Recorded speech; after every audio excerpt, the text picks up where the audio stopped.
We live in an age, Adrian, right now where faith is in decline in the lives of many people. Even people who grew up in traditional Christian homes now say they're spiritual, but they no longer believe in God.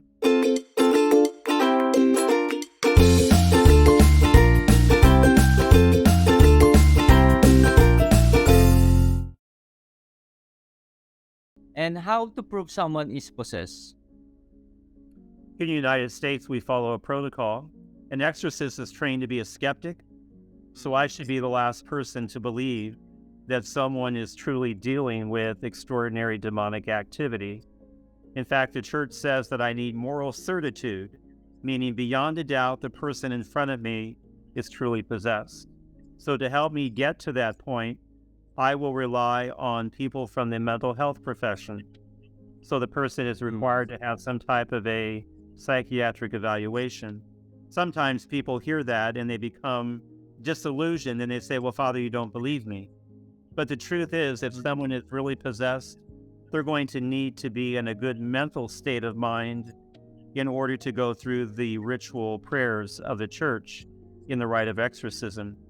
Step 2 of the protocol would be for the person to have a physical examination by their medical doctor to rule out any physical cause for what they are experiencing.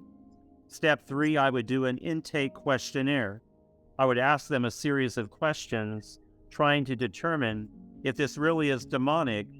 What was the entry point for the devil into someone's life? Did they dabble in the occult?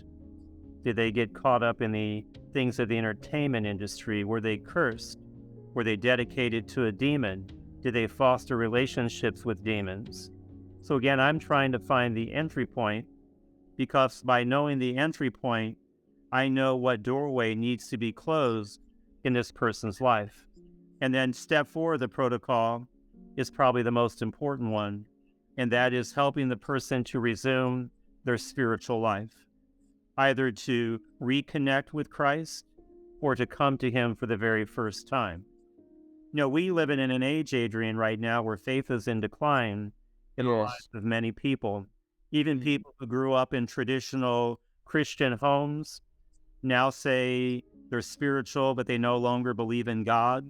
They're almost going back to pre-Christian forms of worship. And in all these things, people can be exposing themselves to the world of the demonic. So again, I would say that casting the devil out is actually the easy thing to do.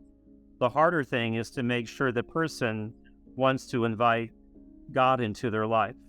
I think of the passage from Luke's Gospel in chapter 11 where it says, once the demon has been cast out, it goes and wanders through the arid wasteland, and then coming back and finding the house swept clean, meaning it's gone, but God has not been invited in. Then it goes and finds 7 other demons worse than itself, and they come up and take residence in the person.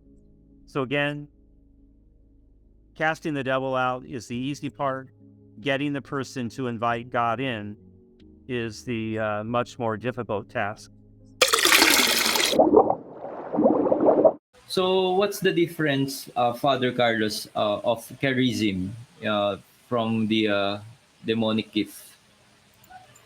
A charism, the difference between a charism and a demonic gift? Yes, Father.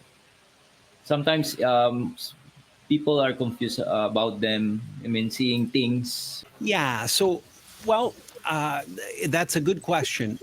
If something comes from God, then it produces a good effect always. Because the Holy Spirit never gives a gift that doesn't produce goodness. Yes. Now, that goodness, Para magkaroon ka ng access sa content na ito, be part of my Patreon group at i-click mo lang ang gold membership. Ma-access mo na ang buong video talk na ito.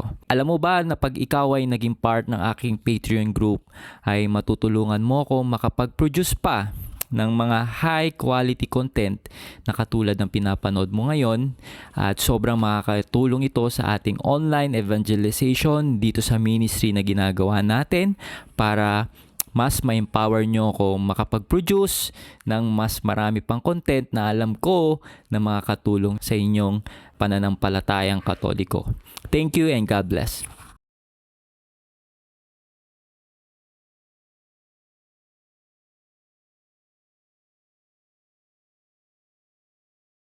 So that's it. Thank you for watching this video. I hope na na-bless at na-inspire ka dito sa aking vlog. Make sure na i-like mo at mag-comment ka sa baba ng video na to at mag-subscribe ka sa aking YouTube channel para lagi kang updated sa mga bagong vlog na gagawin ko. At huwag mo din kakalimutan na i-like ang aking page. So this been Adrian Milag, encouraging you to live your life to the fullest. God bless you more abundantly.